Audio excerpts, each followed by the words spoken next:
Neo skin ఇక్కడ అన్ని రకాల స్కిన్, హెయిర్ మరియు లేజర్ ట్రీట్మెంట్ లభిస్తాయి. మీ అపాయింట్మెంట్ కోసం వెంటనే కాల్ చేయండి. నమస్తే, వెల్కమ్ టు సుమన్ టీవీ. నేను మీ సాయి భైరి. మరికొన్ని గంటలలో IPL 2026 మొదలు కాబోతుంది. హైదరాబాద్ వర్సెస్ బెంగళూరు టీం మొదటి మ్యాచ్ పోటీ పడబోతున్నాయి. అసలు ఈసారి IPL మజా ఏ రకంగా ఉండబోతుంది? ప్రముఖ sports analyst, commentator CH Venkatesh గారు జాయిన్ అవుతున్నారు. సార్ నమస్తే. సార్ నమస్తే సాయి. సార్, మరికొన్ని గంటల్లోనే IPL ప్రారంభం కాబోతుంది. అభిమానులందరూ ఈగర్గా వెయిట్ చేస్తున్నారు దేశవ్యాప్తంగా. మొదటి మ్యాచ్ మన Sunrisers Hyderabad versus RCB ఆడబోతుంది. ఎలా ఉండబోతుంది సార్ మొదటి మ్యాచ్? మొదటి మ్యాచ్ బ్రహ్మాండమైన స్టార్ట్ అందిస్తుందని చెప్తాను నేను సాయి. ఎందుకంటే రెండు టీమ్స్ బ్యాటింగ్ పవర్ హౌసెస్, చాలా చాలా స్ట్రాంగ్ బ్యాటింగ్ లైనప్ ఉంది. మీకు చిన్నస్వామి స్టేడియం ఎప్పుడు కూడా full of runs, ground size చిన్నది, స్టేడియం కూడా అక్కడ పిచ్ కూడా ఎప్పుడు మీకు బ్యాటింగ్ అనుకూలంగా ఉంటుంది. సో ఫ్యాన్స్ చాలా మంది ఏమి ఆశలు పెట్టుకుంటున్నారంటే ఎవరు ఫస్ట్ బ్యాటింగ్ చేస్తున్నారు, రెండు టీమ్స్ బ్యాటింగ్ లో సూపర్ స్ట్రాంగ్ గా ఉన్నాయి కాబట్టి 300 ఫస్ట్ మ్యాచ్ లోనే వచ్చే ఛాన్స్ ఉంటుందని కూడా స్పెక్యులేషన్ నడుస్తుంది. అది మనం చెప్పలేము, ఎందుకంటే 300 is not an easy thing. Last season లో ఆల్మోస్ట్ దగ్గరకు వచ్చేసా సార్. SRH దగ్గరికి వచ్చింది. SRH I think they score 287 289 చేశారు. That is highest score. So అందుకని ఐ థింక్ ఆ ఎక్స్పెక్టేషన్స్ కూడా ఉన్నాయి డెఫినెట్లీ. ఎందుకంటే రెండు టీమ్స్ బ్యాటింగ్ లో చాలా స్ట్రాంగ్ గా ఉన్నాయి కాబట్టి బౌలింగ్ లో కొంచెం ఇష్యూస్ ఉన్నాయి రెండు టీమ్స్ కి. But it's going to be an exciting start to this edition.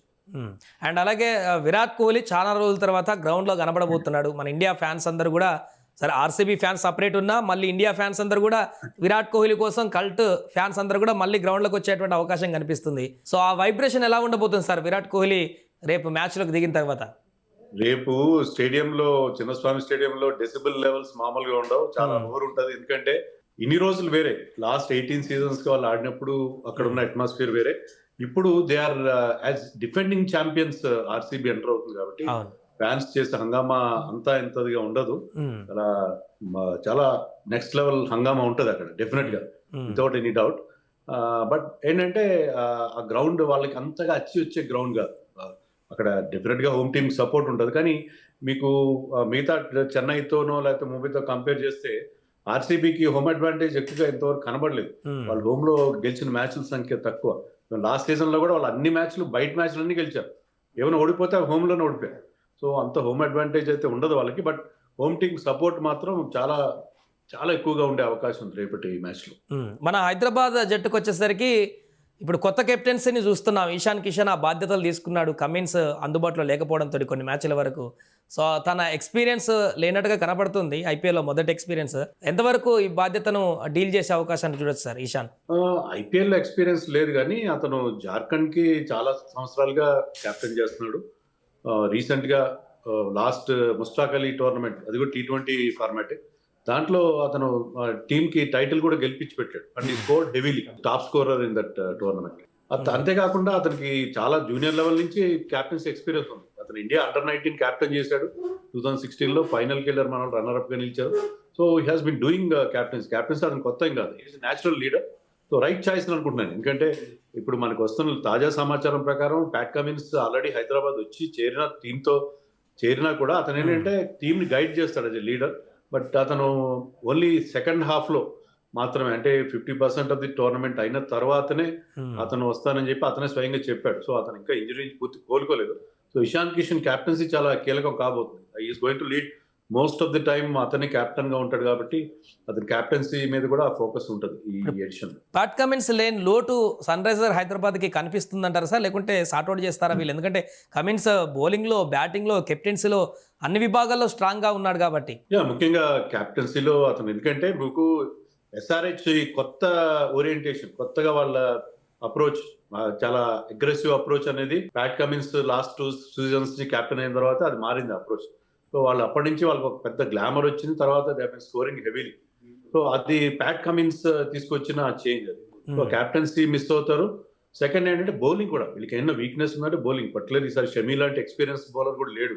Shami లేడు, నటరాజన్, చాలా మంది కీలకమైన బౌలర్స్ మిస్ అవుతున్నారు కాబట్టి డెఫినెట్లీ మిస్ అవుతారు. కానీ ఒక్క గుడ్ థింగ్ ఏంటంటే హీఈస్ విత్ ద టీమ్. అతను ఆడకపోయినా టీంలో ఉంటాడు.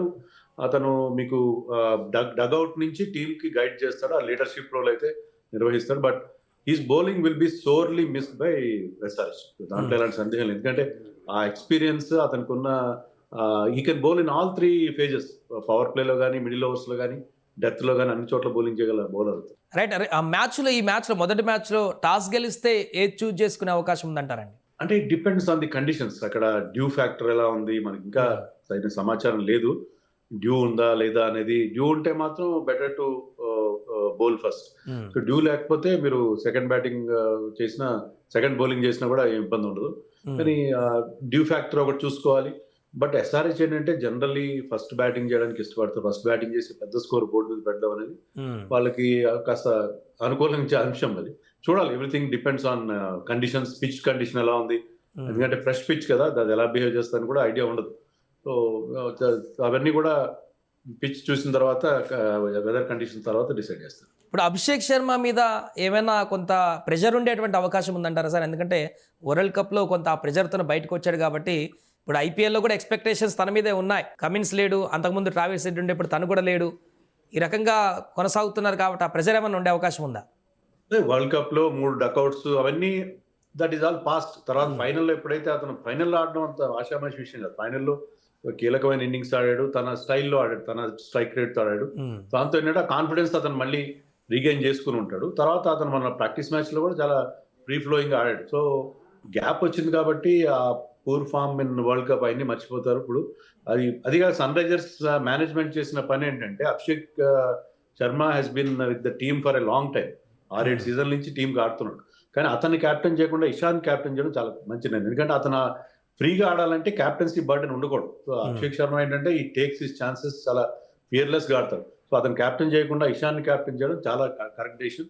సో ఇప్పుడు అతను చాలా ఫ్రీగా ఆడతాడు, ఎలాంటి ఇబ్బంది లేకుండా తన ఫియర్లెస్ బ్రాండ్ ఆఫ్ క్రికెట్ ఆడతాడని చెప్పి మనం ఎక్స్పెక్ట్ చేయొచ్చు. రైట్. ఇప్పుడు మీరు ఇంతకుముందు మొదటి మ్యాచ్లోనే 300 స్కోర్ రావచ్చు అన్న ఒక అంచనా అని చెప్పారు. అండ్ మొత్తం సీజన్ మొత్తమే చూసుకుందాం, లాస్ట్ ఇయర్ రానటువంటి 300 స్కోర్ అనేది ఈ సీజన్లో మనం చూడొచ్చా సార్? మొత్తం ఓవరాల్ సీజన్లో చూడొచ్చు. అంటే ఈ సీజన్లో పాసిబిలిటీ కనిపిస్తుంది. మన వరల్డ్ కప్లో కూడా ఎప్పుడు లేదు వరుసగా 250లు రావడం మనం రెగ్యులర్ బేసిస్ మీద చూసాం. 250 చేసినా కూడా అది సరిపోని పరిస్థితి కూడా మనం సెమీఫైనల్ చూసాం. అందుకని ఏమనిపిస్తుంది అంటే, ఫస్ట్ మ్యాచ్ లో వస్తుందని కాదు, అది ఓన్లీ ఒక ఫ్యాన్సీ థాట్ మాత్రమే. బట్ ఏదో ఒక పాయింట్లు ఇప్పుడు ఆడుతున్న తీరు, ఇంపాక్ట్ ప్లేయర్ రూల్, ఇప్పుడు ఏంటంటే batting has gone to A next level. ఈ వరల్డ్ కప్ లో కానీ ఇప్పుడు T20 బ్యాటింగ్ అనేది కంప్లీట్ గా చేంజ్ అయిపోయింది. పిచెస్ ఎలా ఉంటాయని మనకు తెలియదు కాబట్టి పిచెస్ బట్టి అది డిపెండ్ అవుతుంది. ఏదో ఒక పాయింట్ లో ఈసారి 300 వస్తుంది అని చెప్పి మనం అనుకోవచ్చు. బట్ ఎస్ఆర్హెచ్ టీం మాత్రం ఏంటంటే 300 కోసం పాకులు ఆడాల్సిన అవసరం లేదు. 300 చేయాలి, మాకు ఫ్యాన్స్ మమ్మల్ని 300 చేయాలని ఎక్స్పెక్ట్ చేస్తున్నారని 300 కోసం చూస్తే మొదటికే మోసం వస్తుంది. You play according to the situation. Match కొన్నిసార్లు పిచ్ సరిగ్గా ఉండదు, స్లో పిచెస్ ఉంటాయి, వాటి ప్రకారం ఆడండి. అంతేగాని 300 కొట్టాలి అని ఒక టార్గెట్ పెట్టుకుని ఎస్ఆర్హెచ్ ఆడడం మాత్రం కరెక్ట్ కాదు. లాస్ట్ ఇయర్ కూడా బహుశా వాళ్ళు ఫెయిల్ అవ్వడానికి ప్రధాన కారణం ఆ 300కి సంబంధించిన అబ్సెషన్ అని అనుకుంటున్నాను. అలాగే ఇప్పుడు ఎస్ఆర్హెచ్ బ్యాటింగ్ లైనప్తో కంపేర్ చేస్తే ఆర్సీబీ బ్యాటింగ్ లైనప్ని ఎలా చూడొచ్చు అంటారు సార్? ఈ ఓపెనర్స్ కానీ, మిడిల్ ఆర్డర్ బ్యాట్స్మెన్ కానీ ఆర్సీబీ బ్యాటింగ్ లైనప్ ఎలా ఉంది ఇప్పుడు? ఆర్సీబీ బ్యాటింగ్ లైనప్ లో కూడా ఫైర్ పవర్ మనకి చాలా స్పష్టంగా కనిపిస్తుంది. విరాట్ కోహ్లీ ఇప్పుడు ఎంత ఫ్రీగా ఆడుతున్నాడో మనకు తెలుసు. అతనికి ఎలాంటి టార్గెట్స్ లేవు. ఇటీవల కాలంలో వన్డేస్ లో వాటిలో కూడా చాలా చాలా ఎఫెక్టివ్ గా ఆడుతున్నాడు. ఫిల్ సాల్ట్ అటు కేకేఆర్కి ఆడినా, ఆర్సీబీకి ఆడినా బ్రహ్మాండం స్టార్ట్ అందిస్తాడు. దే హ్యావ్ ఇప్పుడు దేవదత్ పడిక్కల్, వాళ్ళ కెప్టెన్ రజత్ పాటీదార్ కానీ, Jitesh Sharma, Romario Shepherd, Tim David, చాలా చాలా strong batting line. And Krunal Pandya coming in at number 8. So చాలా స్ట్రాంగ్ బ్యాటింగ్ లైనప్ ఉంది. వాళ్ళు కూడా ఆ ఫైర్ పవర్. దట్ ఎస్ఆర్హెచ్ మరింత రాక్షసంగా ఆడతారు, ఇంకా ఒక రకంగా చెప్పాలంటే. అంత కాకపోయినా వాళ్ళు కూడా చాలా ఎఫెక్టివ్ లైనప్ ఉంది. దాంట్లో ఏంటంటే విరాట్ కోహ్లీ లాగా కాస్త షార్ట్ సెలెక్షన్ లో కాస్త ఆచితూచి ఆడేవాళ్ళు ఉన్నారు, ప్లస్ అగ్రెసివ్గా ఆడే సాల్ట్ లాంటి వాళ్ళు, పట్టేదార్ లాంటి వాళ్ళు, షెపర్డ్ లాంటి వాళ్ళు కూడా ఉన్నారు. సో రెండు టీమ్స్ బ్యాటింగ్ విషయంలో చాలా ఫైర్ పవర్ మనకు అనిపిస్తుంది. చాలా అగ్రెసివ్గా ఆడే అవకాశం ఫ్రమ్ బోత్ సైడ్స్ మనకు అనిపిస్తుంది. Right, thank you sir. అది మరికొన్ని గంటల్లో మొదలు కాబోతున్నటువంటి ఈ యొక్క మొదటి మ్యాచ్లో మంచి పరుగుల వరద పారేటువంటి అవకాశం కనిపిస్తుంది చిన్నస్వామి స్టేడియం వేదికగా. మరి ఎస్ఆర్హెచ్ గెలుస్తుందా, ఆర్సీబీ గెలుస్తుందా అనేది మనం కూడా చూద్దాం.